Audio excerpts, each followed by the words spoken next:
जब नाश मनुज पर छाता है पहले विवेक मर जाता है। हालांकि ये महागठबंधन में तेजस्वी यादव कैसे भी अपना विवेक अभी भी अपने साथ रखे हुए हैं, लेकिन परिस्थितियां ऐसी नहीं हैं कि वो जिस उम्र के हैं, जिस राजनीतिक परिपक्वता जितनी उनकी है, उस हिसाब से वो इतने सारी समस्याओं को एक साथ हैंडल कर सकें, लेकिन फिर भी कर रहे हैं। अब परिस्थितिवश कहिए या जो भी कहिए, इस अभिमन्यु को चक्रव्यूह में फंसा लिया गया है, लेकिन फिर भी अपने आप को वो खींच रहे हैं, राजद की कमान भी खींच रहे हैं। बड़ी बात यह है कि 2 दिन पहले ही आपको पता होगा कि रघुवंश प्रसाद ने एक बड़ा बम विस्फोट कर दिया था राजद में। उन्होंने पार्टी के अपने राष्ट्रीय उपाध्यक्ष के पद से इस्तीफा दे दिया था। हालांकि पार्टी उन्होंने नहीं छोड़ी थी। खबर ये भी आ रही है कि रमा सिंह के एंट्री से वो नाराज़ हैं। 29 तारीख को रमा सिंह की एंट्री थी, हालांकि उस पर रोक लग गया है। लालू यादव ने अंतरिम रूप से उस पर रोक लगा दी है और अब शायद वापसी हो जाए रघुवंश प्रसाद की इस पार्टी में वापस। मैंने आपको पहले भी कहा था कि रघुवंश प्रसाद को अपने पाले में करने के लिए बिहार की सभी पार्टियां लगभग इच्छुक हैं। नरेंद्र मोदी ने भी कल उनसे बातचीत करके उनका हाल जान लिया। आपको बता दें कि अब वो कोरोना पॉजिटिव नहीं रहे, उनको नेगेटिव घोषित कर दिया गया है, कोरोना से मुक्त हो चुके हैं। लेकिन समस्या इतनी ही नहीं है, राजद के 5 पार्षद भी छोड़कर पार्टी चले गए हैं जदयू की तरफ। यानी राधाचरण सेठ, रणविजय सिंह समेत 3 MLCs पार्टी छोड़ चुके हैं और अब संख्या बल के आधार पर नेता प्रतिपक्ष की कुर्सी जो थी परिषद में, वो सदन में माफ कीजिएगा, वो अब राबड़ी देवी के पास नहीं रही। इस हिसाब से राजद को बहुत गहरा झटका लगा है। आने वाले समय में जदयू काफ़ी मजबूत लग रही है। लेकिन इस बीच इतना ही नहीं है, राजद को और एक बड़ा झटका लग गया है। लालू यादव के ज़माने के राजद के समर्थक और राजद के बड़े स्तंभ भोजपुर के पार्टी छोड़ चुके हैं। आपको बता दें कि राजद के प्रदेश उपाध्यक्ष पूर्व विधायक विजेंद्र यादव ने पार्टी को छोड़ दिया है। लालू के बहुत करीबियों में से इनकी गिनती आती है। पूर्व में भी कई बार इनके नाम पर वहां चर्चा हो चुकी है, लेकिन टिकट इनको किसी कारण से नहीं मिला था। उम्मीद थी कि इस बार इनको वहां से टिकट मिल जाएगा। भोजपुर राजद के ये कद्दावर चेहरे हैं। अगर राजद से कोई जुड़े हुए व्यक्ति हों, वो अगर पटना से बढ़ते हुए अगर बक्सर की तरफ बढ़ते हैं तो पूरे शाहाबाद में इनकी चर्चा होती है। टिकट देने का इनको वादा किया था लालू यादव ने जेल जाने से पहले।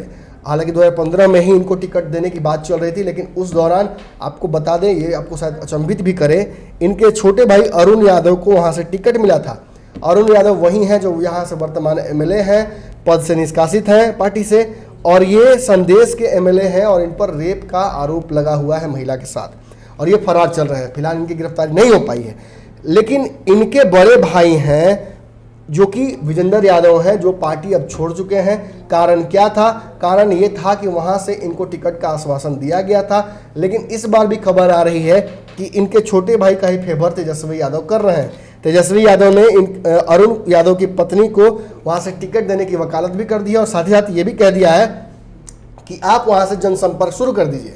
अब चुनाव में बहुत कम समय बचा है और उसको देखते हुए अरुण यादव की पत्नी क्षेत्र का भ्रमण करना शुरू कर चुकी हैं और इसी वजह से इन्हें नाराजगी है। बताया जाता है कि 30 साल से लगभग राजद का झंडा ढो रहे हैं ये, और काफ़ी दिनों से लगातार एक्टिव थे। जदयू से इनको ऑफर पिछली बार भी था, लेकिन जैसे ही 2017 में महागठबंधन टूटा था, उस समय इनको ऑफर आया था जदयू की तरफ से। इनकी नज़दीकियाँ जदयू की तरफ बड़ी थी, लेकिन भाई MLA थे तो इनको बहुत तकलीफ नहीं थी, ये छोड़ रहे थे सब कुछ। लेकिन जैसे ही इन्हें खबर मिली कि इनके भाई के बजाय अब इनकी भाई की पत्नी को टिकट वहाँ से दिया जा रहा है, ये इनके लिए नागवारा गुजरा। इन्होंने पार्टी छोड़ दी है और एक लंबी चौड़ी इस्तीफे की लिस्ट बनाकर चीज़ों की इन्होंने तेजस्वी यादव को भेज दिया है। फिलहाल जो लेटेस्ट अपडेट है वो ये है कि ये पार्टी से अब बाहर हो चुके हैं और अंदरूनी खबर ये आ रही है कि जदयू के संपर्क में भी हैं, वहाँ से चुनाव लड़ने की तैयारी भी कर रहे हैं। हालांकि हम आपको बता दें कि संदेश में इस बार जदयू के कोटे में ये जो सीट है ये जाना मुश्किल लग रहा है। भाजपा इस सीट से अपने प्रत्याशी को फेवर कर रही है, जो कि पिछली बार हार गए थे यहाँ से।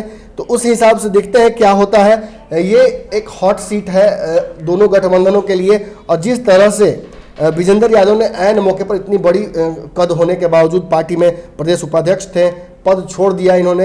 कहीं ना कहीं जगदानंद सिंह को भी झटका लगा है, क्योंकि ये जो उनकी टीम के ये सदस्य थे, जो क्षेत्र है वो पूरा शाहाबाद का बेल्ट, नया शाहाबाद या पुराना सब, इस पूरे बेल्ट पर जगदानंद सिंह का अच्छा खासा पकड़ कहा जाता है। चुनाव भी लड़े थे, लेकिन कहीं ना कहीं एक बड़ा झटका राजद को लग गया है। नीतीश कुमार एक और झटका देने में कामयाब हो गए हैं।